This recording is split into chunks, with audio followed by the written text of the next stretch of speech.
Жанарбек Кубанычевич Акаев'te söz суроо берүү үчүн. Рахмат, урматтуу төрага, урматтуу депутаттар, урматтуу өкмөт мүчөлөрү. Биз азыр мына фракцияларда, комитеттерде карадык бюджеттин долбоорун. Бирок мен азыр башкача өңүттө бир маселени көтөргүм келип атат.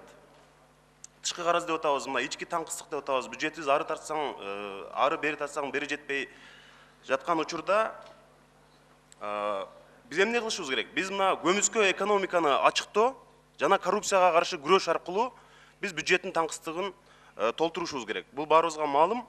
Азыр бул жерде госгеологиядан ким бар? Зелалиев барбы? Дүйсен Зелалиев.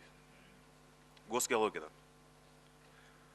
Мына азыр сыртта Баткенден, Кадамжайдан, Майдан айыл өкмөтүнөн адамдар келди. 1 жылдан бери жүрөт алар. Белалма деген көмүркен бар, билесиңер. Бешарча деген фирма аны на изучение лицензия алган. Бардык маалымат каражаттарына чыкты.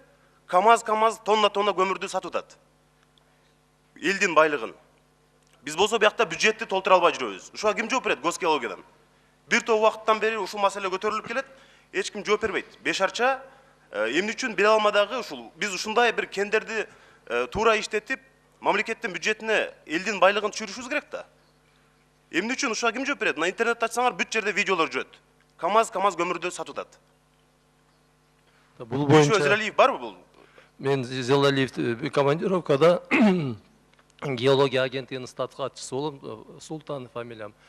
Сиз берген суроо боюнча биз мындай жооп берет элек. Ал жерге конкурс өткөрүлгөн, конкурстун жыйынтыгы боюнча ошол сиз аталган компания утуп алып туруп 1 миллион 70 миң долларга уткан.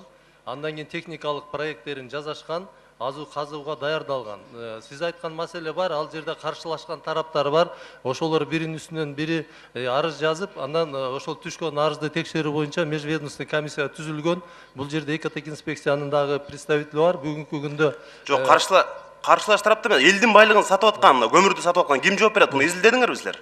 Да, изилдедик. Ал боюнча андай сатып атты деген маалымат жок. Ошол маалымат эмес, видео жайнап турат интернетте. КамАЗ көмүрдү алып чыгып кетип атат.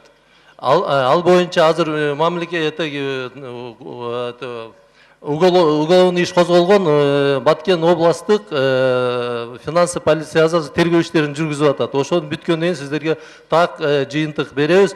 Биз геология агенттиги катары барып ташып аткан КамАЗды токтотуп койгонго биздин андай полномочиябыз жок.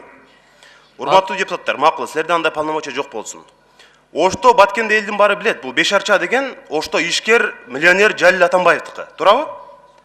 Бешарчаны мына лицензияны алгандагы каалагандай сатып атат.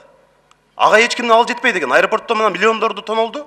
Анын орун басарлары иштен алынат. Ага ал эмне ошончолук эле кол тийгиз ишкерби ошончолук эле? Эч кимдин алы жетпейби? Элдин байлыгын сатып аткан адамга эмне үчүн чара көрүлбөйт? Бирдеме десең эле крышасы бар дейт, анычы, жогору жакта. Ким экен ошонун крышасы? Бизге айтып койгулачы, ошондой бир элдин байлыгын сатып аткан адамдарды, ошол фирманын ээсин, крышаларын кошуп туруп биз ордун түрмөдөн көргөзүшүбүз керек. Мындай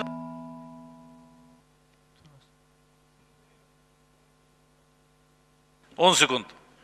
Өкмөт, укук коргоо органдары, госгеология баарыңар биригип туруп, тез арада бизге отчетту бергиле. Эмне үчүн мындай жагдайлар болуп атат? Элдин ошол жанагы тергелип аткан иш боюнча да сиздерге жазуу жүзүндө толук маалымат беребиз.